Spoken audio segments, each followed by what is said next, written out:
Tout au long de l'histoire, Dieu appela les hommes vers le droit chemin, à travers les prophètes qu'il leur envoya. L'objectif de ces saints individus était unique.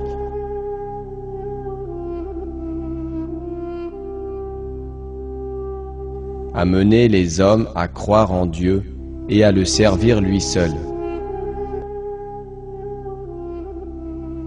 Les prophètes transmettaient à l'humanité la religion et le mode de vie idéal. Ces êtres élus de Dieu servaient d'exemple de par leur caractère supérieur, leur haute valeur morale et leur manière d'agir et de réagir face aux événements.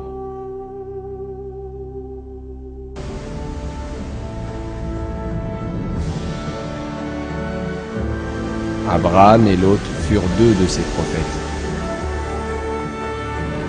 Dans le Coran, Dieu dit de ces deux hommes: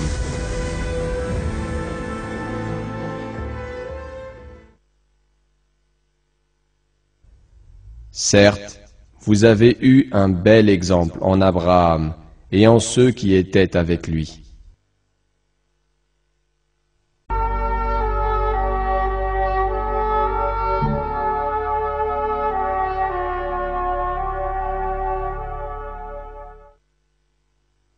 Et Lot, nous lui avons apporté la capacité de juger et le savoir, et nous l'avons sauvé de la cité où se commettaient les vices.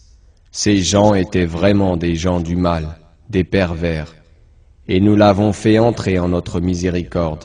Il était vraiment du nombre des gens du bien.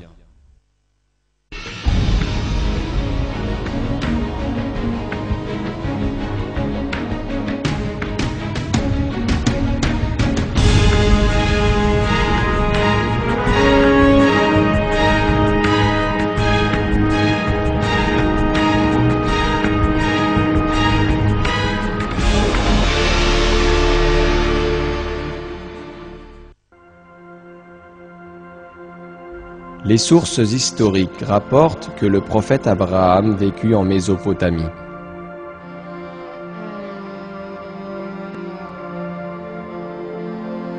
Le Coran nous informe que lui et son fils, le prophète Ismaël, construisirent la Kaaba. Cela confirme bien que Abraham vécut dans le Moyen-Orient.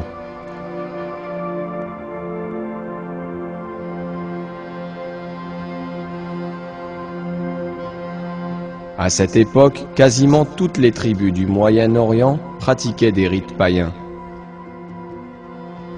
Ils adoraient soit des statues qu'ils façonnaient de leurs mains, soit des corps célestes tels que le soleil et la lune. Les découvertes historiques et archéologiques prouvent qu'effectivement, la région avait des croyances païennes. Les excavations archéologiques ont permis de mettre à jour un grand nombre de restes de statues, faites de pierre et d'argile, servant d'idoles.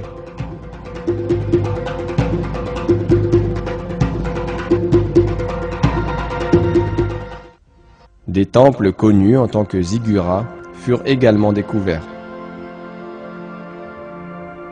Grâce aux documents historiques, on sait que ces temples servaient à vénérer le soleil et la lune. La tribu du prophète Abraham était, elle, aussi impliquée dans une grande perversion.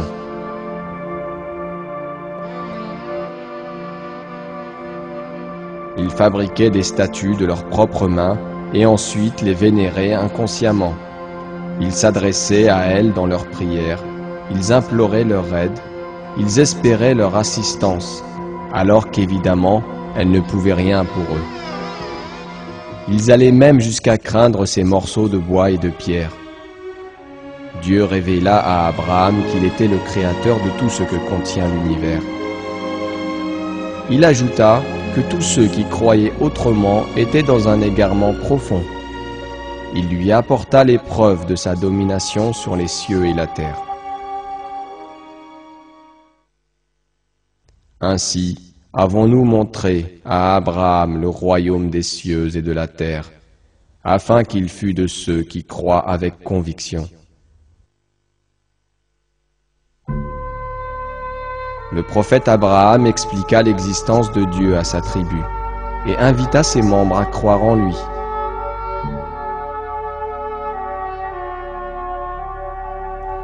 Ils rejetèrent les vérités qu'il leur présenta sous prétexte qu'ils obéissaient à la religion de leurs ancêtres.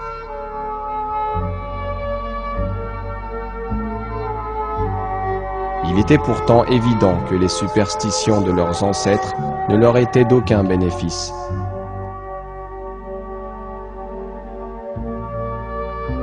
Dieu révèle la position de ceux qui, aveuglément, adoptent les croyances de leurs prédécesseurs.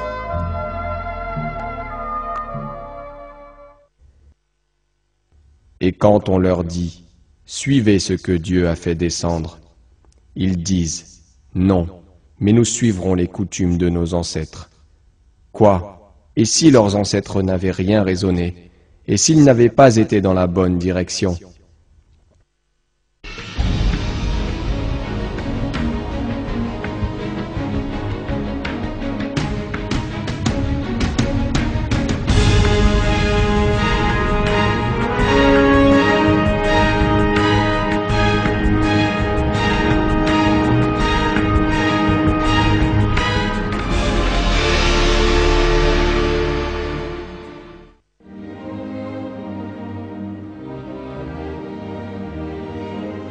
Dieu mit à l'épreuve le prophète Abraham. Il le récompensa ensuite pour son obéissance, en lui accordant la prophétie tôt.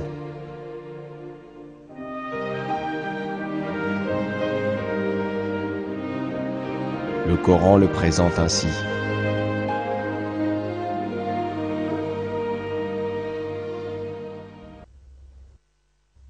Et rappelle-toi, quand ton Seigneur eut éprouvé Abraham par certains commandements, et qu'il les eut accomplis, le Seigneur lui dit, « Je vais faire de toi un exemple à suivre pour les gens.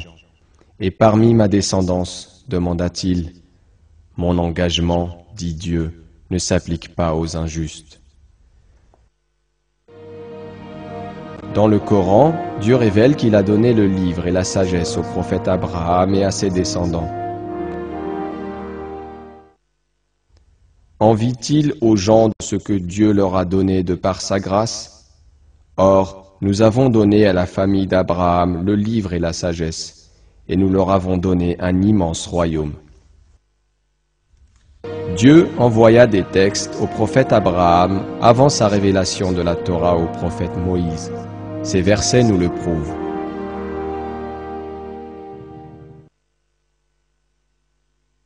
Alors que l'au-delà est meilleur et plus durable. Ceci se trouve, certes, dans les feuilles anciennes, les feuilles d'Abraham et de Moïse. Une autre question à propos du prophète Abraham a de tout temps soulevé le débat. De quelle religion était-il? Les Juifs le considèrent comme étant juif, les chrétiens aussi. À la différence qu'il aurait suivi le prophète Jésus alors qu'il est venu après lui. Tout ceci est faux. La réponse est clairement donnée par Dieu dans le Coran.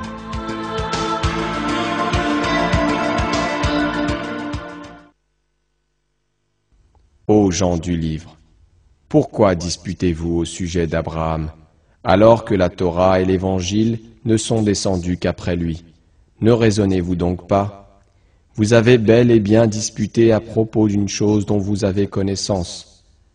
Mais pourquoi disputez-vous des choses dont vous n'avez pas connaissance? Or Dieu sait, tandis que vous ne savez pas. Seul le Coran dévoile l'entière vérité.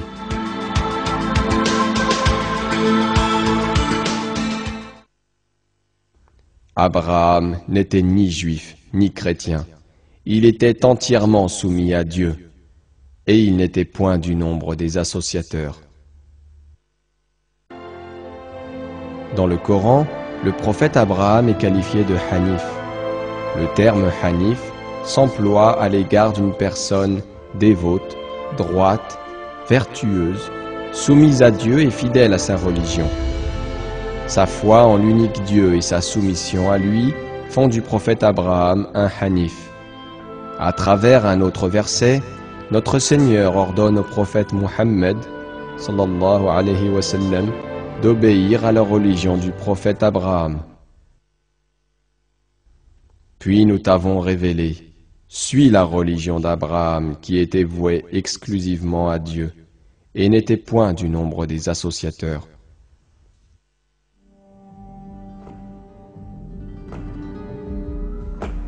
Les musulmans ainsi que les gens du livre reconnaissent le prophète Abraham et sa religion. Les membres des 3 religions révélées sont tenus, en effet, de croire et de servir Dieu à la manière du prophète Abraham. Pourtant, certaines croyances et coutumes dans le judaïsme et le christianisme dégénérèrent avec le temps. C'est pourquoi ces religions sont aujourd'hui corrompues. Les musulmans invitent néanmoins les juifs et les chrétiens à revenir vers les enseignements premiers, tels que cités dans ces versets.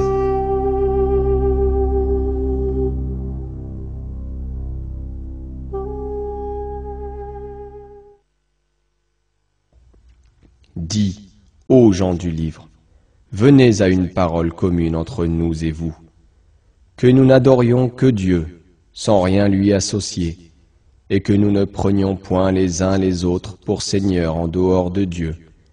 Puis, s'ils tournent le dos, dites, soyez témoins que nous sommes soumis.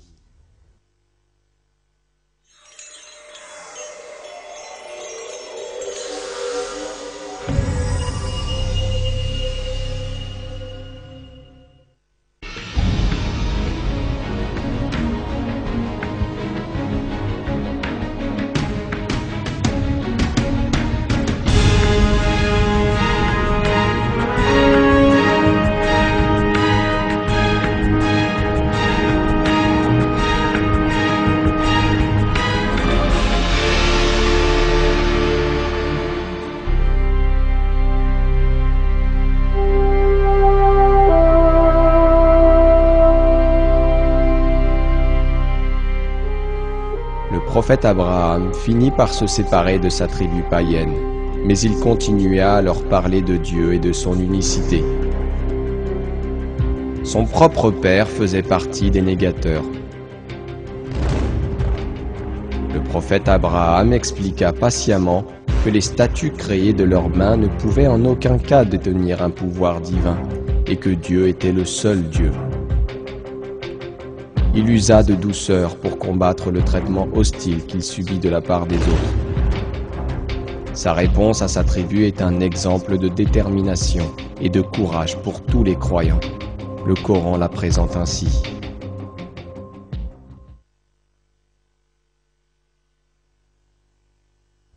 Son peuple disputa avec lui, mais il dit, « Allez-vous disputer avec moi au sujet de Dieu, alors qu'il m'a guidé ? Je n'ai pas peur des associés que vous lui donnez. Je ne crains que ce que veut mon Seigneur. Mon Seigneur embrasse tout dans sa science. Ne vous rappelez-vous donc pas ?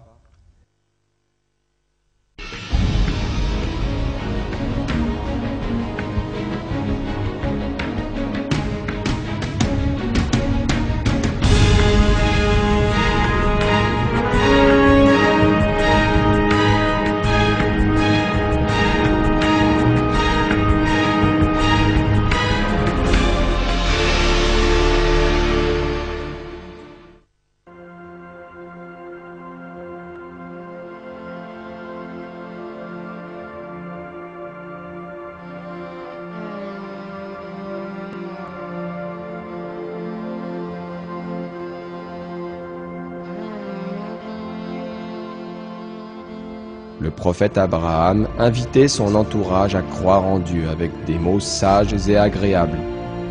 Or, la réaction qu'il reçut était tout autre. La majorité des membres de sa tribu n'obéissaient pas aux valeurs morales édictées par Dieu et persistaient dans le paganisme. Le prophète Abraham s'engagea donc dans une grande lutte intellectuelle contre ces gens superstitieux. Il usa de plusieurs méthodes et moyens. Il chercha tout d'abord à s'éloigner physiquement des négateurs et des polythéistes, afin d'alléger la pression qu'ils exerçaient sur lui. Il dit donc qu'il était malade.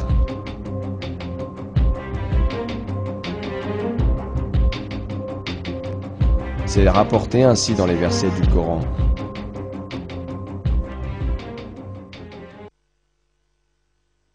Quand il dit à son père et à son peuple, « Qu'est-ce que vous adorez ? Cherchez-vous dans votre égarement des divinités en dehors de Dieu ? Que pensez-vous du Seigneur de l'univers ?» Puis il jeta un regard attentif sur les étoiles et dit, « Je suis malade. » Ils lui tournèrent le dos et s'en allèrent.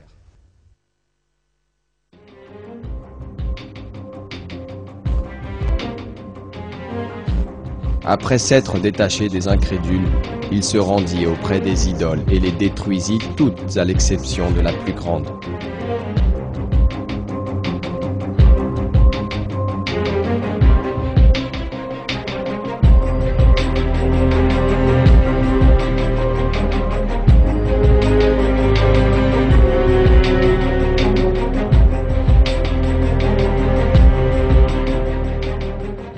À la vue de ce saccage, les hommes de la tribu cherchèrent le responsable. Le Coran décrit cette situation en ces termes.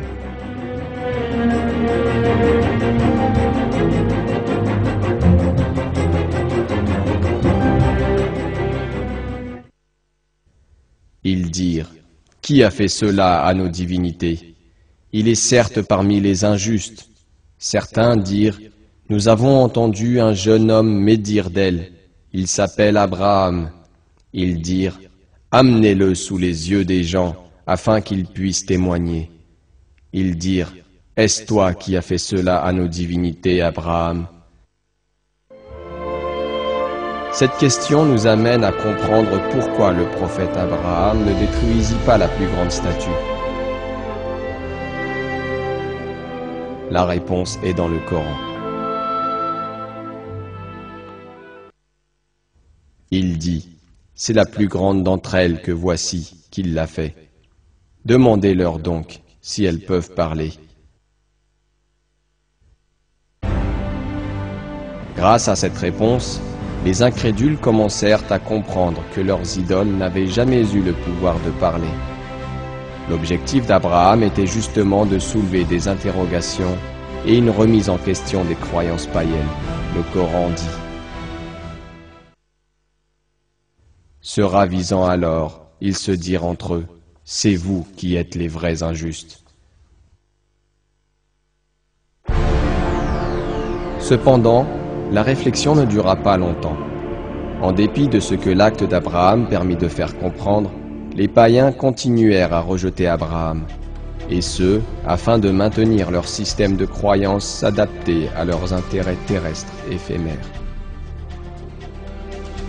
Cette fois-ci, les polythéistes décidèrent d'user de violence.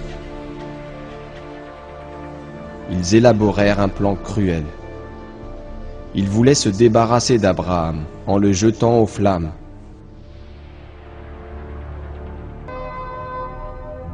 C'était sans compter l'assistance de Dieu, telle qu'il l'a assurée à tous ses messagers.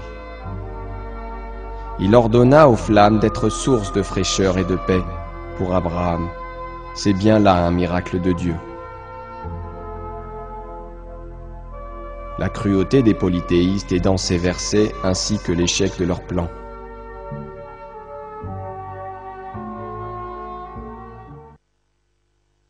Nous dîmes, ô feu, sois pour Abraham une fraîcheur salutaire. Ils voulaient ruser contre lui, mais ce sont eux que nous rendîmes les plus grands perdants, et nous le sauvâmes, ainsi que l'autre, vers une terre que nous avions bénie pour tout l'univers.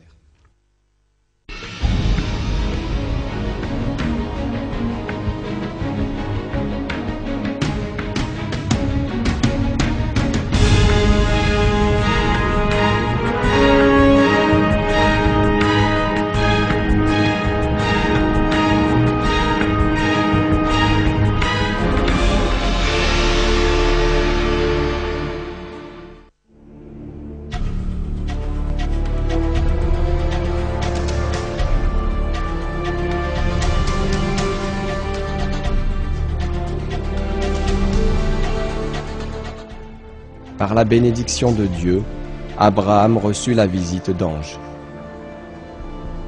Dans le Coran, on apprend que ces anges lui sont apparus sous forme humaine et qu'il les accueillit chez lui. Ils apportèrent à Abraham et à son épouse la bonne nouvelle de l'arrivée d'un fils.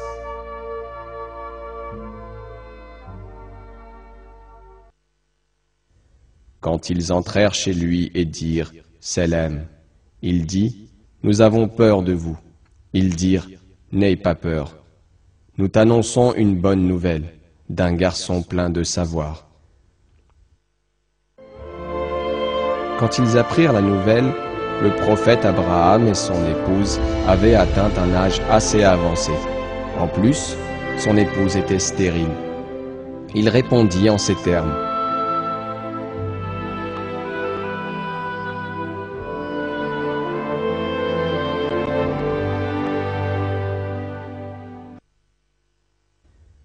Il dit, « M'annoncez-vous cette nouvelle alors que la vieillesse m'a touché? Que m'annoncez-vous donc ?» Ils dirent, « Nous t'annonçons la vérité. Ne sois donc pas de ceux qui désespèrent. »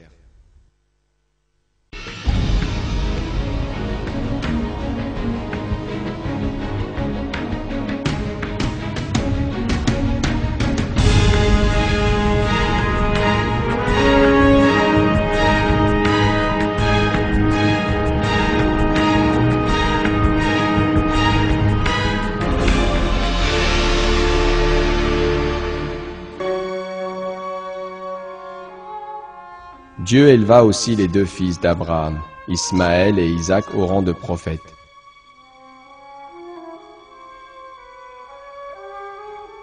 De par leur dévotion, ils furent des serviteurs élus de Dieu.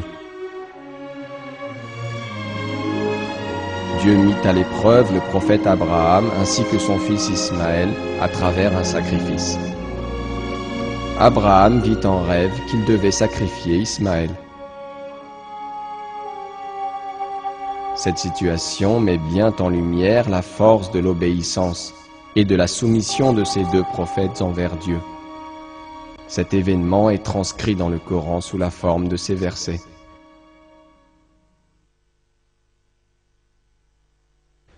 Nous lui fîmes donc la bonne annonce d'un garçon longanime. Puis quand celui-ci fut en âge de l'accompagner, Abraham dit, « Ô mon fils, je me vois en songe en train de t'immoler. Vois donc ce que tu en penses. » Ismaël dit, « Ô mon cher père, fais ce qui t'est commandé. Tu me trouveras, s'il plaît à Dieu, du nombre des endurants. » Puis, quand tous deux se furent soumis et qu'il l'eut jeté sur le front, voilà que nous l'appelâmes. « Abraham, tu as confirmé la vision. C'est ainsi que nous récompensons les bienfaisants. » C'était là, certes, l'épreuve manifeste. Et nous le rançonnâmes d'une immolation généreuse. Dans son commentaire, Omer Nassoui Bilmen fait le rapport suivant.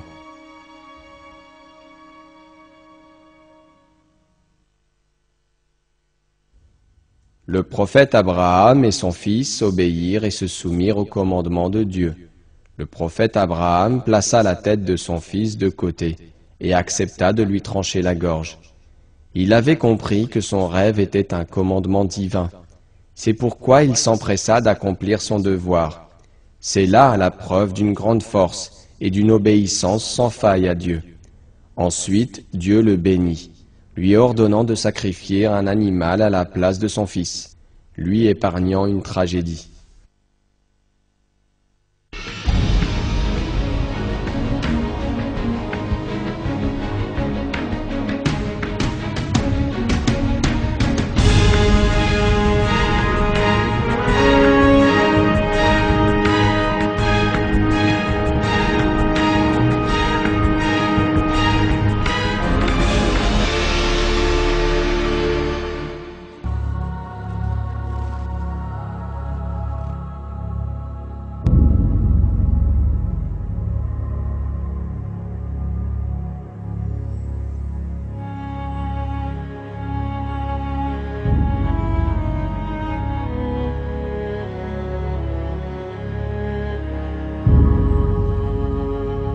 Située à la Mecque, la Kaaba était le premier édifice construit consacré à l'adoration de Dieu. Ce furent Abraham et son fils Ismaël qui la construisirent.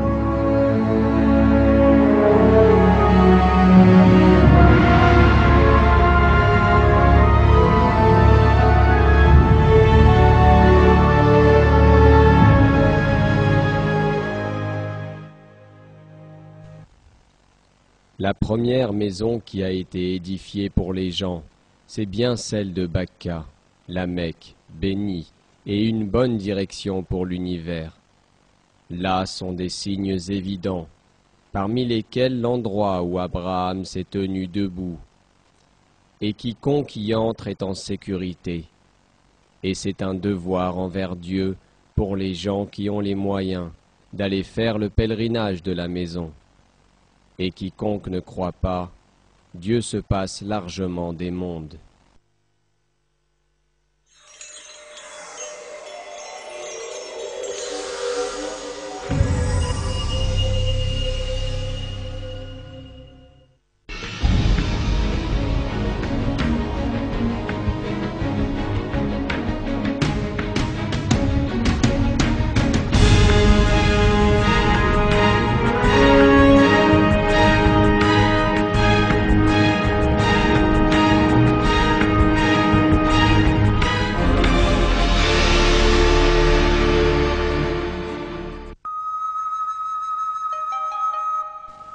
Abraham était comme tous les prophètes.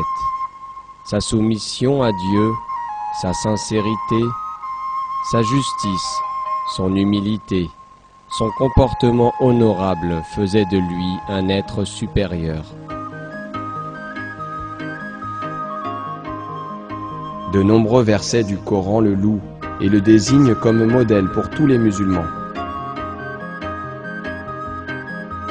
Le prophète Abraham, l'ami privilégié de Dieu. Qui est meilleur en religion que celui qui soumet à Dieu son être, tout en se conformant à la loi révélée et suivant la religion d'Abraham, homme de droiture? Et Dieu avait pris Abraham pour ami privilégié. Notre Seigneur nous révèle qu'il a pris le prophète Abraham comme ami privilégié. C'est pourquoi il est désigné comme Khalilullah, l'ami de Dieu, et évoqué par ce nom. Le prophète Abraham était doté de force et de discernement. Les prophètes, et a fortiori Abraham, sont des modèles pour l'humanité en raison de leur profonde foi, leur sincérité et leur soumission. Abraham, grâce à son sens du discernement, prenait les bonnes décisions et regardait de l'avant. Le prophète Abraham était un serviteur de Dieu distingué et secourable. Le prophète Abraham était l'un des serviteurs de Dieu à qui il désigna le vrai chemin, qu'il honora de la prophétie et distingua. Un verset nous révèle que lui et sa famille furent choisis au-dessus des autres êtres.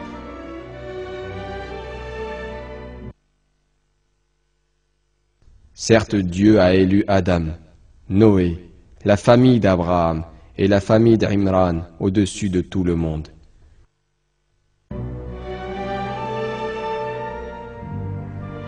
Le prophète Abraham était un guide parfait.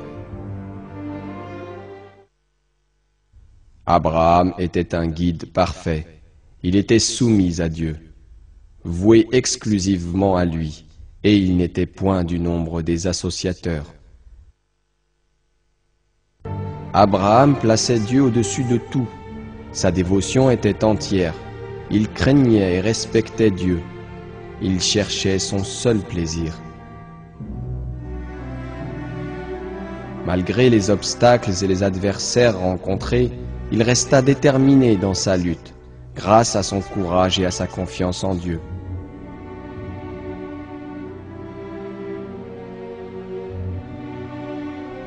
Le prophète Abraham était reconnaissant envers Dieu. Abraham remerciait constamment Dieu pour ses bienfaits. Le Coran mentionne ce trait.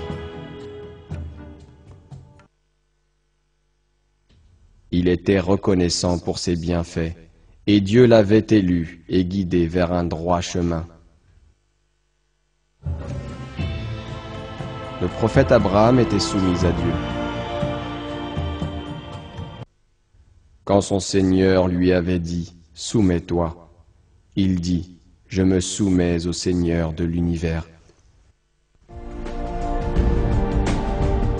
Pendant sa lutte contre sa tribu, Abraham fit preuve de dévotion et de soumission totale à Dieu.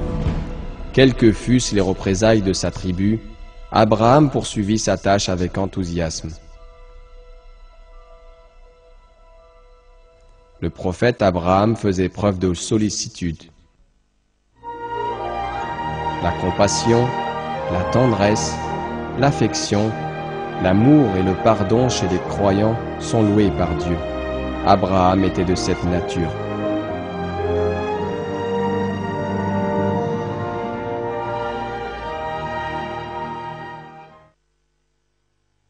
Abraham était certes plein de sollicitude et indulgent.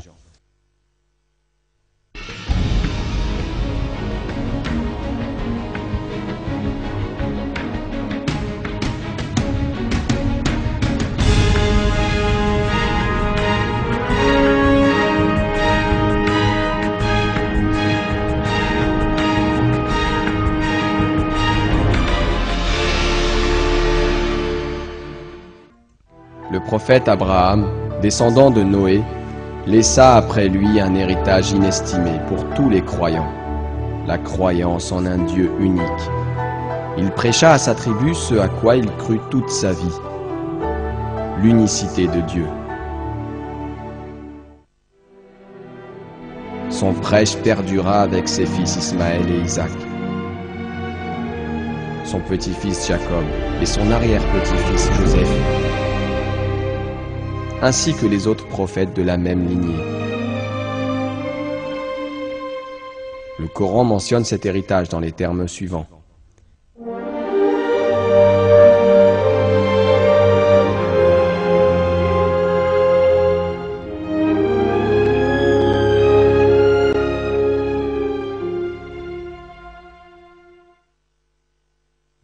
Quand son Seigneur lui avait dit « Soumets-toi », il dit « Je me soumets au Seigneur de l'univers ». Et c'est ce que Abraham recommanda à ses fils, de même que Jacob. « Ô mes fils, certes Dieu vous a choisi la religion, ne mourrez point, donc, autrement qu'en soumis. »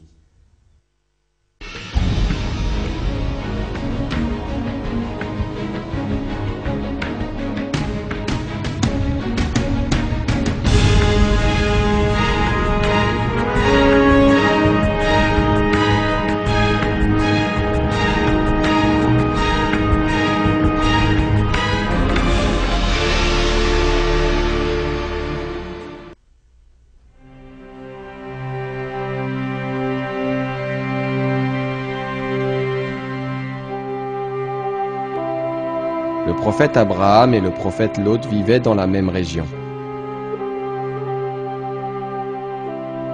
Bien qu'étant de peuples différents, ils se soutenaient l'un l'autre. Lot, comme tout prophète, fut choisi pour être un exemple de sincérité et de soumission à Dieu.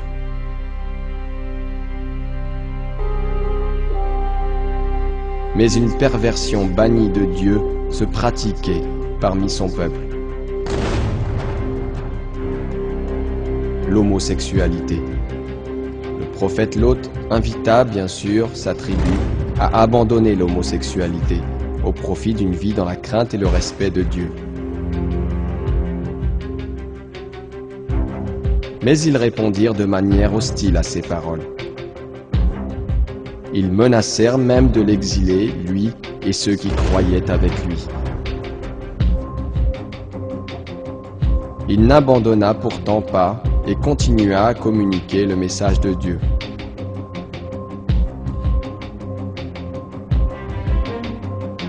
Parce qu'il avait une foi ferme et une crainte profonde de Dieu. Le prophète Lot voulait que son peuple cessât d'agir de manière indécente.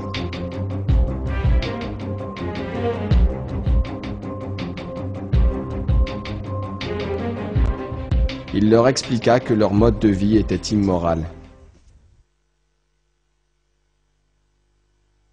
Accomplissez-vous l'acte charnel avec les mâles de ce monde, et délaissez-vous les épouses que votre Seigneur a créées pour vous. Mais vous n'êtes que des gens transgresseurs. Ils dirent, si tu ne cesses pas, Lot, tu seras certainement du nombre des expulsés. Il dit, je déteste vraiment ce que vous faites.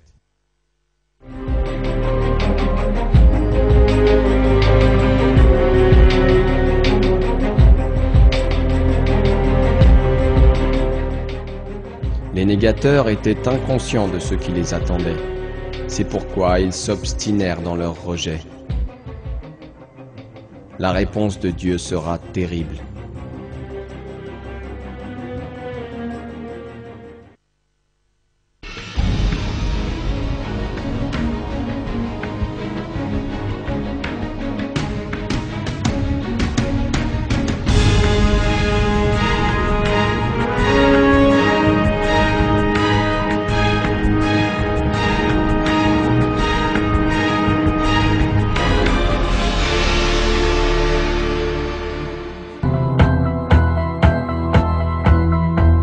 À travers les anges, notre Seigneur révéla à Lot la punition réservée à son peuple pour ses excès. La visite des anges et l'ordre de Dieu sont évoqués dans les versets suivants.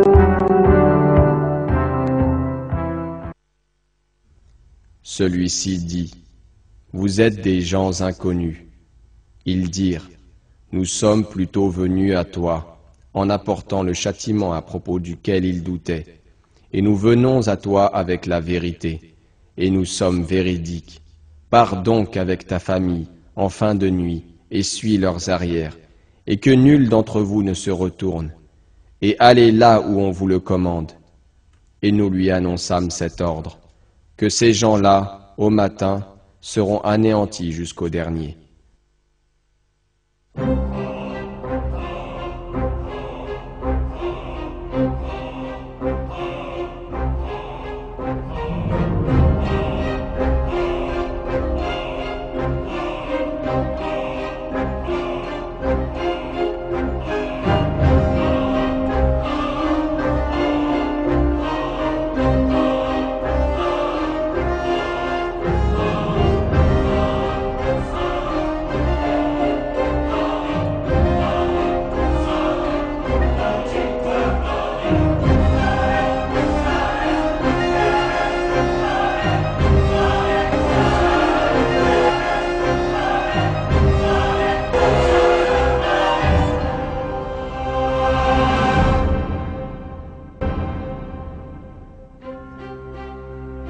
L'épouse du prophète Lot allait être du nombre des détruits, car elle non plus ne croyait pas. Le fait qu'elle fût l'épouse d'un noble individu, honoré au rang de prophète, n'interféra en rien en sa faveur. Voici le sort final réservé au peuple de Lot. Et Lot, quand il dit à son peuple, « Vous livrez-vous à cette turpitude que nul parmi les mondes n'a commise avant vous. Certes, vous assouvissez vos désirs charnels avec les hommes au lieu des femmes.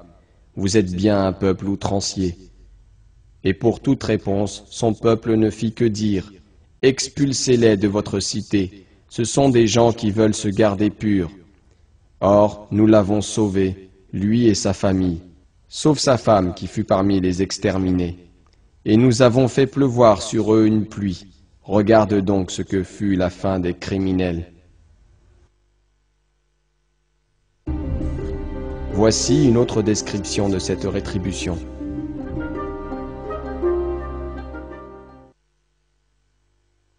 Et lorsque vint notre ordre, nous renversâmes la cité de fond en comble, et fîmes pleuvoir sur elle en masse des pierres d'argile succédant les unes aux autres, portant une marque connue de ton Seigneur, et elles ne sont pas loin des injustes. Il est possible que renverser fasse référence à un puissant tremblement de terre.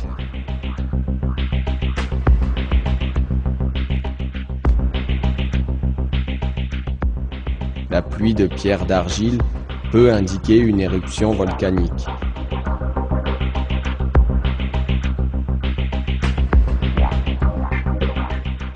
Donc, la tribu aurait été détruite par un tremblement de terre, suivi d'une éruption volcanique.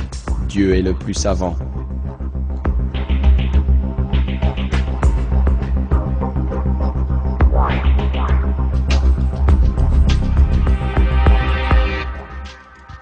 Les villes habitées par le peuple de Lot ont pu être localisées grâce à de récentes excavations archéologiques. Ces villes étaient connues sous les noms de Sodome et Gomorrhe dans la Torah. Les découvertes archéologiques situent ces deux villes près de la mer Morte, qui s'étend le long de la frontière israélo-jordanienne. La zone est couverte d'une épaisse couche de sulfure. Les couches de lave et de basalte prouvent qu'il y eut autrefois une éruption volcanique et un tremblement de terre. La mer Morte, ou lac Lot, se situe par ailleurs sur une zone sismique active.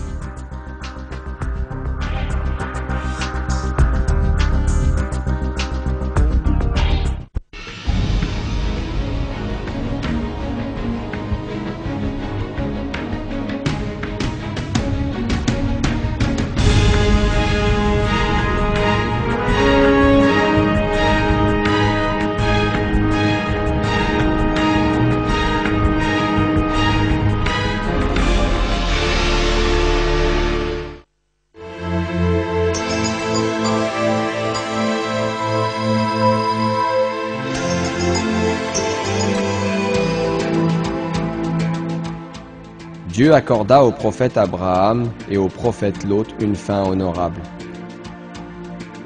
Sur l'ordre de Dieu, ils émigrèrent, abandonnant leurs terres et leurs maisons.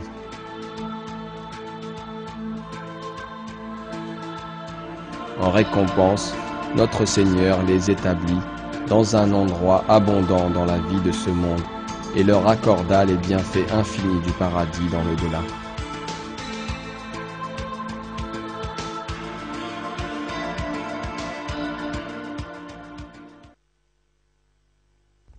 Et nous le sauvâmes, ainsi que Lot, vers une terre que nous avions bénie pour tout l'univers, et nous lui donnâmes Isaac, et de surcroît Jacob, desquels nous fîmes des gens de bien.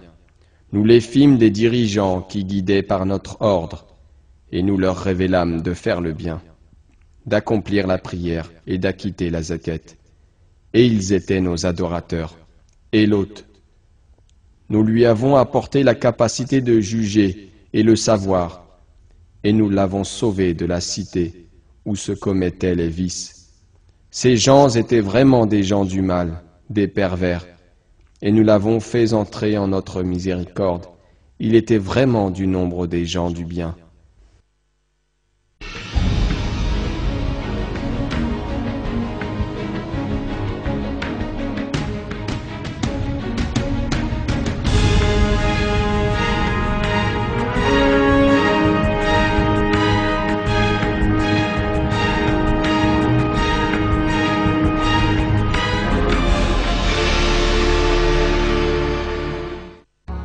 Le prophète Abraham relaya le message divin à sa tribu avec détermination, et grâce à sa soumission à Dieu, il surmonta les obstacles.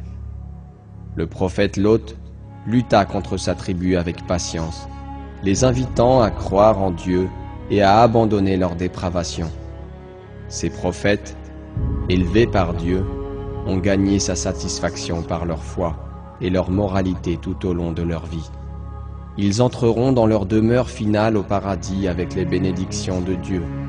Le principal objectif des croyants dans leur vie est de suivre les pas des prophètes, et particulièrement ceux du prophète Muhammad sallallahu alayhi wa sallam, et devenir ainsi des serviteurs satisfaisant Dieu. Dieu annonce la récompense destinée aux croyants.